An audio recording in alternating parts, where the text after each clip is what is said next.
Good afternoon. My name is Maurice Redden. I'm a psychiatrist by training. I specialize in geriatric psychiatry. So I may see some of you on the wards throughout the hospital, and then anybody that does ECT will see me in the anesthesiology PACU as well. I have several other colleagues that do that with me. But I'm here today to talk to you about eventually get to cultural humility, but to briefly introduce you to our new office. It's the Office of Ignatian Mission and Medicine. This office was formed a little earlier this year, so we still got a foundation going, some grassroots movement going that I'm going to talk about, and how that ties into cultural humility or competency today.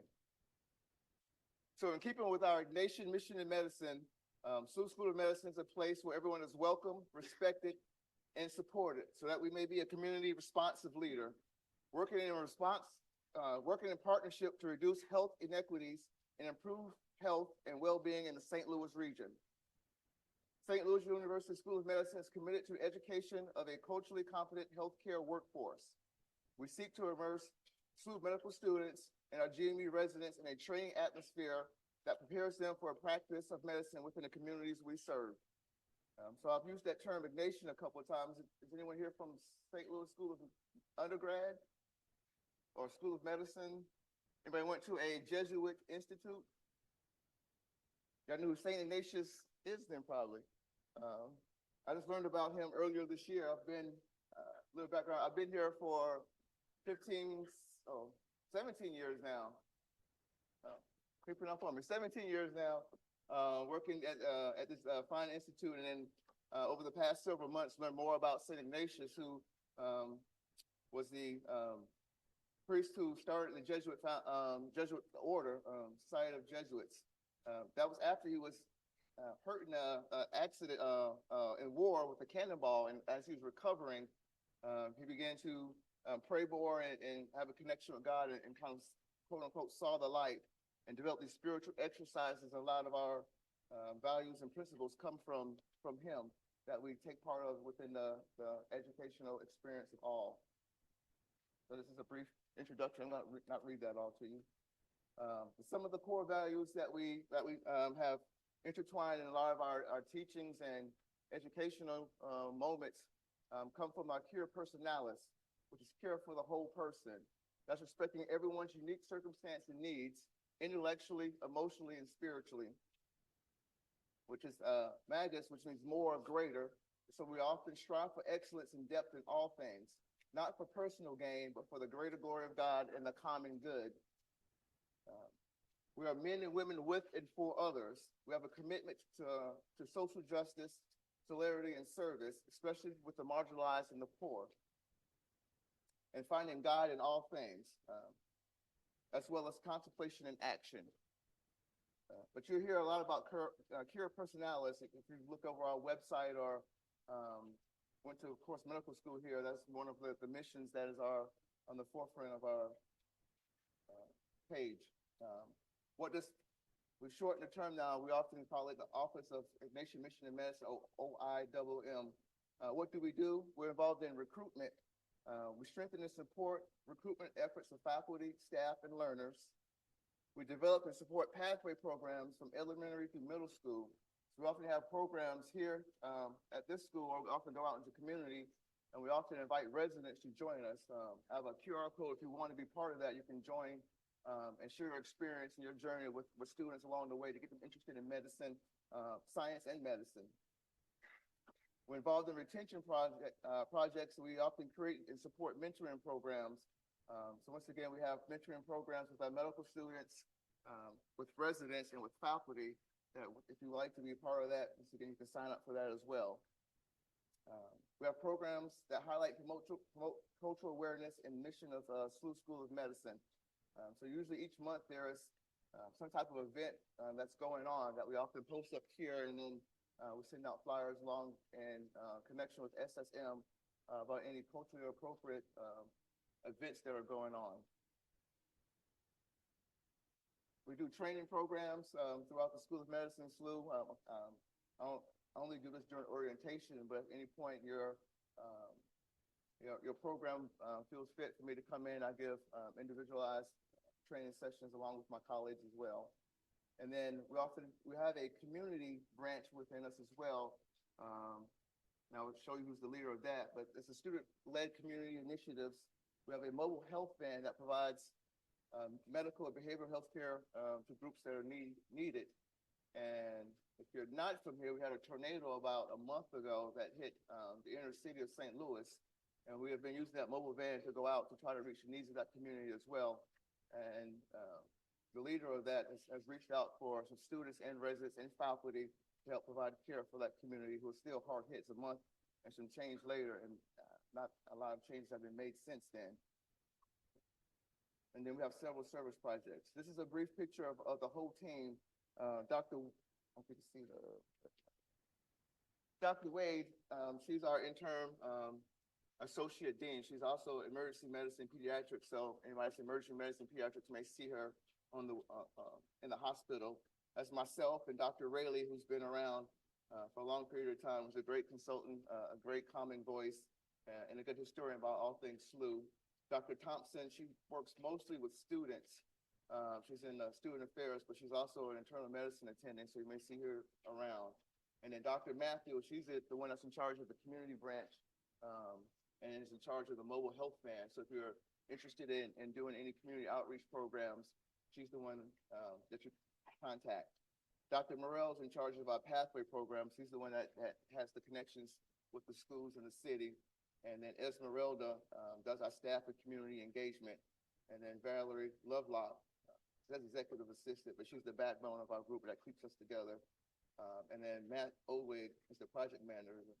He does have a picture. He's not a vampire, but we don't have one for him here. So I just want to give you a brief overview of cultural humility. Once again, that's one of the core principles that we want to pass on to all our learners to have when you leave, so you can go out and represent SLU School of Medicine very proudly. And then how that can help advance health equity. So improving health equity. As humanity continues to evolve, so the new treatments and the need to continually reevaluate and improve our healthcare delivery system. Health equity is a state in which everyone has a fair and just opportunity to attain the highest level of health.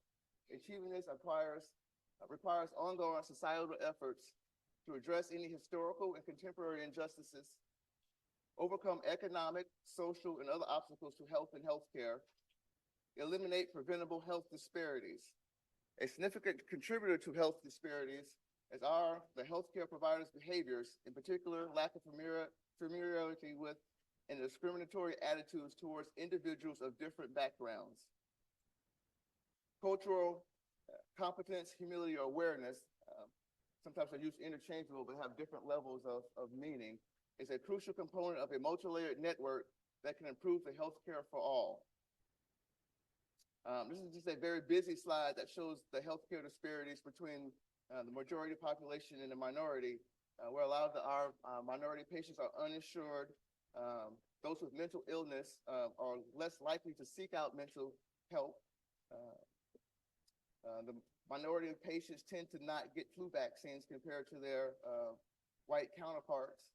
The life expectancy is lower for minority patients, as well as the death rates are twice as high.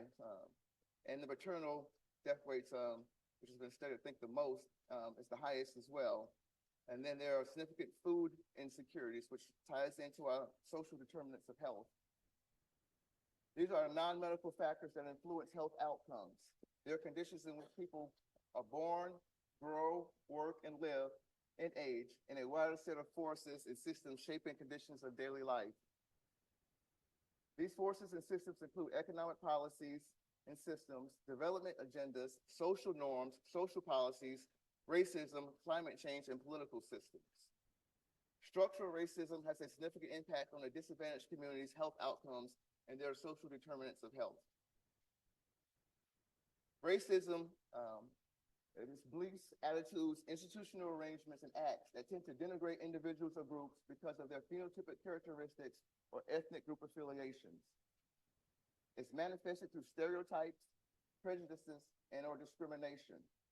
Racism is not binary, so it's not just black and white. It's not you're either racist or not racist on a continuum. But it is a fundamental cause of racial inequalities in health.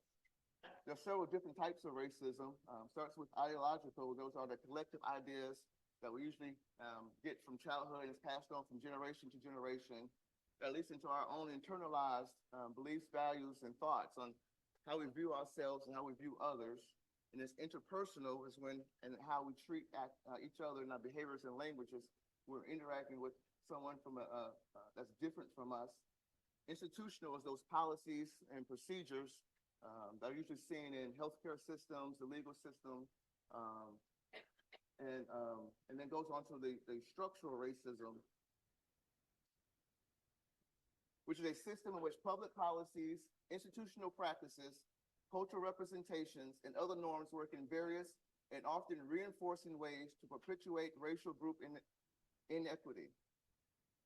It identifies dimensions of our history and culture that have allowed privileges that's associated with whiteness and disadvantages associated with color to endure and adapt over time. Structural racism is not something that a few people or institutes choose to practice. Instead, it's been a feature of social, economic, and political systems in which we all exist. The impact on structural racism, there's differences in life opportunities, exposures, and stress that result in differences in our health status. It leads to differences in access of health care and differences in the quality of care received by the healthcare systems. A lot of people are probably not from St. Louis. Anyone from St. Louis that's here? Have you had a chance to take your colleagues around the city? One thing that we're often talk about in the personalized talks is the Delmar Divide. It's a city that runs east-west through St. Louis that separates north and south of the city. Usually in the south cities where we are now, and some of the neighborhoods are well-affluent neighborhoods, and then directly a block above that, those impoverished neighborhoods. And that's unfortunately where that tornado hit about a month ago. So that leads to a lot more problems of a community that was already kind of marginalized, forgotten, and now trying to find housing. They want to buy them out of the house, but how are you going to afford to move to a new house? There are grocery stores around those areas. So one thing I do recommend that you do not necessarily go to a tornado area, just drive around St. Louis and see what areas your patients are going to be coming from. So when you're telling them that, hey, go to Whole Foods to get some good quality food, or go to, where else should we go? Trader Joe's, they're not in their neighborhood. Getting to us is often a challenge as well, that transportation. One of the bad things about St. Louis is we are heavy on the crime side. Often watching news in the morning, there's often a lot of incidents that happen on public transportation. So a lot of my older patients that I see don't like to take public transportation. So it makes it very, very hard for them to come to see us to get their medications. They can't get them delivered. So I encourage you to just drive around town, daylight hours if you go in North City to see what it's like. But the importance of diversity in healthcare. Diversity goes beyond race, ethnicity, and language. Patients who are veterans of different religions, live in rural areas, or are disabled may have unique and specific life experiences. Doctors who understand something about those experiences can provide effective and personalized care. Impact of culture. Our culture shapes lifestyles and beliefs and affects people's risk of health conditions and their response to those health conditions. Cultural immersion can help you better understand and address the unique health needs of your patients. Cultural awareness in healthcare recognizes and respects cultural differences in patient care, helps to raise awareness and address those cultural bias in medical practice, and can lead to effective communication in diverse settings. Cultural competence is kind of at the apex of cultural immersion. It's a process in which individuals, systems respond respectfully and effectively to people of all culture, language, classes, races, ethnic backgrounds, religion, spiritual traditions, immigration status, and any diversity factors in a manner that recognizes, affirms, values, and preserves their dignity. Skip some of that some at a time, but it emphasizes and questions one's assumptions, beliefs, and your bias, and understand how those values differ from other people. There's been some knocks on the term cultural competence because it's difficult to achieve competence in another culture if you're not in that 24/7, which most people aren't. So rather than try to achieve the impossible, we should engage in a continuous process of continual learning and operate from a not knowing position and try to understand our patients from diverse cultures. It requires humility and respect. So cultural humility came about after cultural competency and relinquished the role of becoming the student of relinquished the role of the expert to becoming the student of the patient, with a conviction and explicit expression of the patient's potential to be a capable and full partner. As you probably know from medical school, a lot of your patients are going to go to WebMD or go to Google, call it Dr. Google, and come in with their symptoms and their diagnosis and their treatment already laid out for you. So you have to find ways that you can work with them on that without seeming like you're just trying to tell them what to do or disagree with them. So the cultural humility disrupts the historical power dynamic between us, the physician, the clinician, and the patient and the family. It's a contemporary conceptualization of cultural sensitivity in healthcare. It's a lifelong process and asks you to examine your own beliefs, cultural identity, your bias and values, as well as the beliefs and cultures of others. Emphasizes self-critique and respect between healthcare providers and patients. Some of the attributes of cultural humility include self-awareness. That's being aware of your own strengths, limitations, values, behaviors, and your appearance to others. Being open-minded and willing to interact with culturally diverse individuals. Being egoless, staying humble, and view with worth all individuals on a horizontal plane. It includes supportive interaction, as well as self-reflection. I always tell people, I think whoever invented, came up with the concept of cultural humility might have been a psychiatrist or involved in psychology, because a lot of this applies to psychiatry and psychology as well. But the overall goal is improve patient care. We're a great Jesuit institute here in the city and regionally, and we want to continue to work on being nationally known. Now, when I first moved here back in 2007, a lot of the patients would say that they not a knock on WashU, but they would come to St. Louis for clinical care and go to WashU if you want to be involved in research. So we want to continue that. We do research and provide great clinical care here as well. But the overall goal is to continue to improve patient care, to understand your patients not by employing any particular label, but instead by employing an attitude of curiosity about how each patient's experience in contact shapes their views and behaviors. It improves your doctor-patient relationship, because communication is going to be the ultimate key to getting your patients well. If they don't understand what you're saying, or you're not on the same plane when they leave, they're not going to take your medications, they're not going to come back. And there's been several studies that show the link between miscommunication and poor patient outcomes. So within the frame of cultural humility, we often talk about bias and what bias is and how that leads to us maybe not fully appreciating the person that's different from us. But bias is prejudice in favor of or against one thing, another person or a group compared with another, considering the way that's considered to be unfair. Bias at any stage is a process at any stage of reasoning that tends to produce results or conclusions that differ systematically from the truth. Why do we have biases? We all have a lot going on. Our biases are come from our unconscious, mostly. We're processing millions of bits of information. For sure, right now you're thinking about getting out of here soon, probably enjoying St. Louis a little bit, when you're going to start, what books you need, housing, you just move here, all that's going on, and you still have to focus on the present. And our brain usually creates shortcuts to get to what we need to do. So we have these implicit or unconscious processes of that are automatic. Like I said, we all have biases, and personal experiences have become hardwired into our daily functioning, meaning we prefer people who look like us, sound like us, and share our interests. In the past, this bias was regarded as aberrant, conscious, and intentional.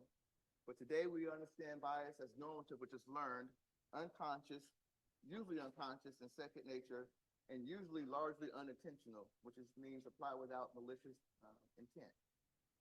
There are several different types of bias. Explicit bias is everything that's done on the conscious or that we're aware of. That's easy to point out. And then cognitive bias is errors in reasoning, evaluating, and remembering as a result of information upholding on to our preference and beliefs regardless of contrary information. And then implicit bias, which we tend to focus more on and try to get to change, is your positive or negative mental attitudes towards a person, thing, or group of people that we hold on an unconscious level. It operates in your subconscious. It's triggered through rapid automatic thoughts between people, ideas, and objects, and attitudes and stereotypes that we hold on. We often get these stereotypes and thoughts of other people from our childhood, so usually from our parents, our grandparents, from media, that we often hold on to. But once again, it's not the same as being racist if you have that. It's still very problematic. And our goal here is to get you to be aware of your bias and try to get you to change that when treating patients. So some examples of implicit bias within healthcare, something that you may be exposed to, is concerns of obese people are ignored. Women's pain is not taken seriously. Low-income patients are seen as irresponsible. People of color receive less pain medication. Discount an older person's opinions or leave pain and discomfort untreated. Oftentimes, our biases come out in microaggressions. These are everyday verbal, nonverbal, and environmental slights, snubs, or insults, whether intentional or unintentional, which communicate hostile, derogatory, or negative measures to target persons based solely upon their marginalized group membership. In many cases, these hidden messages may invalidate the group identity of the targeted persons, demean them on a personal or group level, communicate they're lesser than human beings, and suggest they do not belong with the majority group. Threaten, intimidate, or relegate them to inferior status and treatment. A lot of these racial microaggressions come about as micro insults. These are largely unconscious comments that you may make, something, old jokes you've heard growing up, and then say, I'm not racist or I didn't mean it that way, but it can still denigrate or demean that person that you're making that to. Micro insults are often conscious. For example, if a patient or someone says to a doctor of color, your people must be so proud just because you made it. I've had it happen to me a couple of times as well. Micro invalidations, when a person's comment undermines or invalidates the experience of a certain group of people. Why it's important to know about those, because it may develop a stereotype threat, especially for you as a learner and as a doctor. That's that impaired cognitive function, and when a negative stereotype is activated about your group and you kind of believe that, and so then you get the worry, you get the anxiety, that leads to some inferior performance, usually in your job and other tasks as well. And then if you do succeed and do well and get to positions of power, you may have the imposter syndrome, believing that you didn't make it here because of your own accord, your knowledge, your intellect, your work, or your drive. But it could be exposed as a fraud because you believe that, other people might think you didn't get this job or position honestly. All that goes into microaggressions within academic health and how you perform. And it impacts all students, impacts everyone, but specifically here in academic medicine, on how well you work together as a team. Perpetuators of microaggressions are mostly unaware that engage in such communications, and oftentimes when I give these talks, I would hear comments that have been made to residents from attendings, and sometimes we have to go in and give training sessions to faculty members on how to communicate appropriately with all our learners. So any point that, especially when you're starting out, may not be confident in your skills or uncomfortable in situations and attendings, or even nurses or staff may say things to you that you don't feel are appropriate or comfortable. That's my office is one office you can reach out to let us know we need to go in and do some more training on what's appropriate. Like I said, the overall goal is to make everyone feel like they belong and are respected here, and hopefully stay around afterwards and pursue a career here. Like I said, these microaggressions often can deflate your self-esteem, give you doubt, and increase alienation. So if you're not comfortable or confident at work, you may not come to work happy and enjoy what you do, and your teammates may see that as well. So when we're addressing cultural bias in the medical practice, you want to be careful about categorizing our patients based on their cultural characteristics. I know when I was back in my day, we had to identify patients. We'd say, 85-year-old African-American male, African-American female. But now we're teaching that you have to actually, even now, go in and ask your patient, how would you like to be addressed? What would you like to be called? How do you identify yourself? And in that way, they feel respected, that you start off on a good foot from that standpoint, which basically is what this says. So some ways you can mitigate or work on your unconscious bias before you get started with your first assignments is to begin self-reflection. How do you know what you know? Information, where are you getting your information from? You searching the internet or getting it from some reliable sources? What is your motivation to want to change, to want to be a better doctor? Is it something internal or is it something external? And then on an individualization, if you have been done wrong by a certain person, attribute to that individual and not to the whole group of people. So treat everyone as an individual. Have direct contact with members of other groups, which you'll get plenty of as you go through your residency. But just have some personalized contact with them. I know within psychiatry, a lot of our residents tend to get together, usually class by class, but they get together and have some social gatherings throughout the academic year to make everyone feel a part. And they often have we have group get-togethers from time to time. We have a fantasy football league as well that I won last year. So work together as a team in pursuit of good common goals. And then anytime you're kind of confused on how you should act with certain patients, sometimes it's recommended to take leaders from diverse groups, as long as they're well-respected leaders, to get help, either to reach out to organizations to get them to come in, or maybe talk to family members about some of the appropriate cultural norms that you should have when interacting with your patients. And then when making a decision, think and act through a more accepting lens. Am I giving Mr. Jones and Mr. Smith the same medications because it's appropriate, or because they look different, or because of their financial means? Because when you're making those decisions, just think about that. So some good questions that I've actually incorporated since I've been in this office when I'm talking to my patients. You ask the patient, can you share what is most important for you to receive out of this treatment in partnership from your medical team? So that way they can let you know that lets them know that you're being heard, and that they're part of the decision-making process that goes along. What are some key factors or people you take in consideration when making these decisions? Can you share if the plan we discussed is aligned and can adapt to your home, family, or work life, and what is financially feasible? And oftentimes you're going to get a lot of solicitations for these newer medications that come out that may work great, have less side effects. Any procedures may work great, less side effects for your patients. But if they can't afford them, don't have access to them, it doesn't make sense to even talk about that. So sometimes just having a good conversation about your patient's goals and your goals, and make sure that it can align. And then if you have time at the end of the appointment, I always ask is, do we address everything you came here for? So that's a good way just to wrap things up and let them know that I hear you. If you don't have time, say I don't have time. We can talk about this next session or next appointment. So if you ever wanted to see if you don't have your own hidden biases for any group or any particular subset, there's the implicit Harvard. I haven't checked recently. Hopefully it's still up. The implicit Harvard test that you can go online and take and see if you have any hidden biases. But some quick questions that you can quickly ask yourself is, who are your 3 best friends and why? Do you automatically exclude certain neighborhoods as places you might want to live or send your kids to school? Do you only date a certain type? And do you have a gay friend or a black doctor?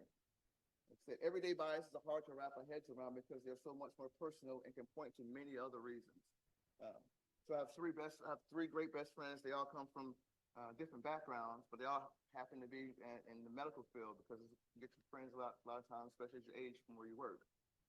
So I don't have my 3 best friends they're very different. I don't think we often hang around together, maybe once or twice, different views, but I don't have any biases towards my friends. I do have biases towards neighborhoods I might want to live or send my kids to school. To say if you live around and live in St. Louis, there's certain school districts that are affordable and free. There are good school districts to send your kids to. So that's why I chose where I live. They only date a certain type. Yes, I wanted a certain type that was, you know, independent, educated, not too naggy. So I can get what I want. To let me watch sports in peace. So yeah, you date a certain type. There's a reason that I wanted that one. Do I have a gay friend or black doctor? Yes, I have gay friends and black doctors, so I don't call them that. I don't say, hey, I hang out with my gay friend today or hang out with but unfortunately, the patients may refer. I have patients that say, I only want a doctor of a certain type. And you say, well, we don't do that here. We provide you with care. All doctors are culturally aware and appropriate and can take care of you.